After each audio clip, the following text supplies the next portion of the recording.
Okay, the next one. Atheism. The most ridiculous ism. To be honest, this has nothing to do with philosophy, nothing to do with science, nothing to do with thinking. It's to do with psychology.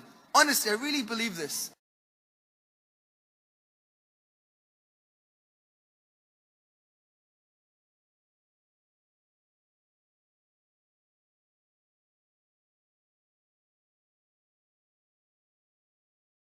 And many atheists, they couch their discourse in intellectual language just to cover what is in their hearts. Because I don't think it's an intellectual position.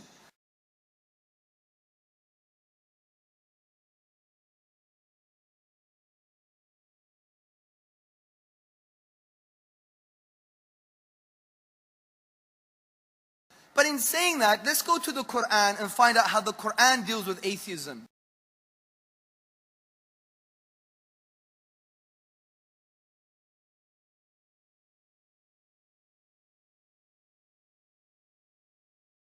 Interestingly, the Quran hardly talks about atheism because in a way it assumes it's a spiritual psychological phenomenon. But there is one or two particular verses.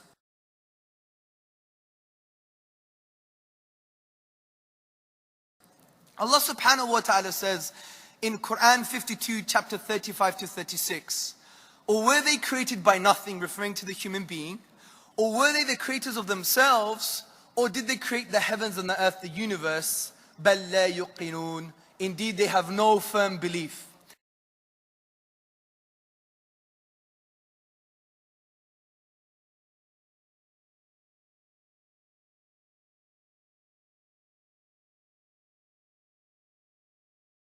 Now this refers to the human being, but the ulama derive logical explanations for things that begin to exist.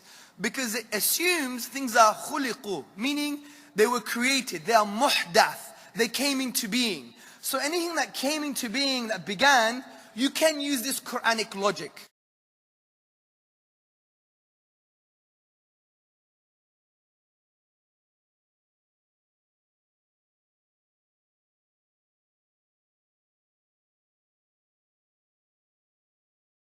What's the Quranic logic? Number one, things that began to exist, they either were created by nothing, created themselves, created by something else created, or created by something uncreated.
So let's work with this logic.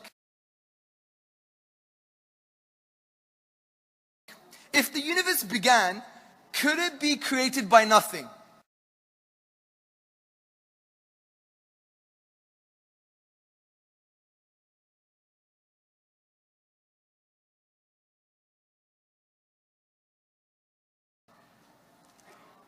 Why? Because from nothing, nothing comes. If I have some nothing, and I add a little bit more nothing, and I add a little bit more nothing, and I sprinkle some nothing, and I do something else to the nothing, all I'm going to get is? Exactly. So, from nothing, nothing comes.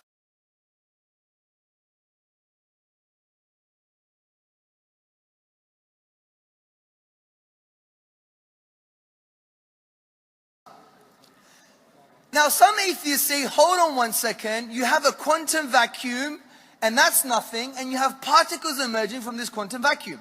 Now what's a quantum vacuum? Let me make it simple for you. Imagine you had a huge cosmic hoover and you sucked all the particles away from the universe. What's left is a quantum vacuum. Now the quantum vacuum is not nothing. It's actually something. If you read a basic textbook on science, it's a sea of fluctuating energy.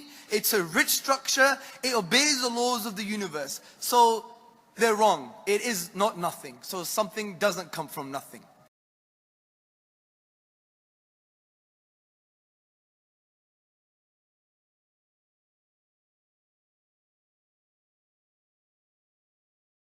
So the next point, could the universe create itself? Well, this is flawed. And let me give you a very crude example. Could your mother give birth to herself?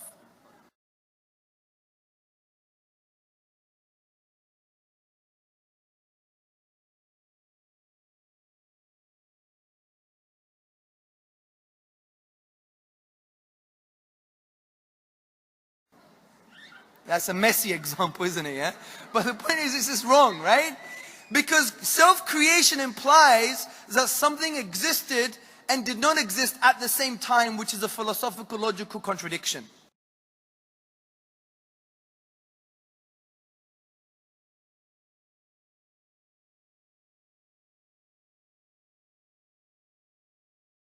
So the third point, could the universe be created by something else created ultimately? Well, intuitively someone may say, well, maybe this universe was created by another universe. But there's a problem here. Let's carry on the question. If this universe was as a result of something else created like another universe, and that is created, and therefore it requires another universe. And that universe was created by another universe, and that universe was created by another universe, and that universe was created by another universe. If that goes on forever, will we ever have this universe? No. So it shows that there must have been something that's uncreated that brought the whole of creation into being.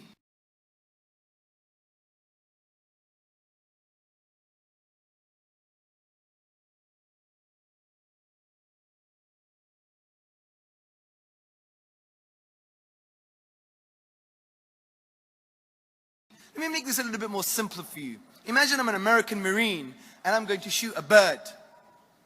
If only they shot birds, right? May Allah guide us all. So, if I'm going to shoot a bird, right? In order for me to shoot, I have to ask permission from the Marine behind me. If he has to ask permission and that goes on forever, am I ever going to shoot the bird? Exactly.